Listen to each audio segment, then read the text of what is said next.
कौन सा डॉक्टर देख रहा है करके पूछ रहे हैं ಇದು ಹೊರಗಡೆ ಪ್ರಾಬ್ಲಮ್ ಆಗಿದೆ ಸರ್ ಸರ್ಜರಿ ಆಗಿ ಅದು ರಿಪೇರಿ ಮಾಡೋಕ್ಕೆ ಪ್ರೈವೇಟಲ್ಲಾದರೆ ಒಂದು 10-15 ಲಕ್ಷ ಖರ್ಚು. कौन सा डॉक्टर देख रहा है करके पूछ रहे हैं ಇದು ಹೊರಗಡೆ ಪ್ರಾಬ್ಲಮ್ ಆಗಿದೆ ಸರ್ ಸರ್ಜರಿ ಆಗಿ ಅದು ರಿಪೇರಿ ಮಾಡೋಕ್ಕೆ ಪ್ರೈವೇಟಲ್ಲಾದರೆ ಒಂದು 10-15 ಲಕ್ಷ ಖರ್ಚು. ಊರಿಂದ ಬರ್ತಾರೆ ಎಲ್ಲ ಇರ್ತಾರೆ. ಒಂದು ಏನೋ ಎಂಟ್ರಿ ಮಾಡಿಸ್ಬೇಕಾದ್ರೆ 2 ಅವರ್ ಕಾಯಬೇಕು, 3 ಅವರ್ ಕಾಯಬೇಕು.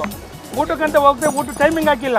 ಒಂದು 12ವರೆಗೆ ಒಬ್ರು ಹೋಗ್ತಾರೆ, 1 ಗಂಟೆಗೆ ಒಬ್ರು ಹೋಗ್ತಾರೆ, 1ವರೆಗೆ ಒಬ್ರು ಹೋಗ್ತಾರೆ. 2 ವಾರ ಆದರೆ ಯಾರು ಡಾಕ್ಟ್ರುಗಳು ಅಲ್ಲಿ ಇರೋ ಸ್ಟಾಫ್ಗಳು ಬೆಳಗ್ಗೆ ಒಂದು ಬುಕ್ ತೋರ್ಸಕ್ಕೆ ಎಂಟ್ರಿ ಮಾಡ್ಸೋಕ್ಕೆ 2 ಅವರ್ ಕಾಯಬೇಕು.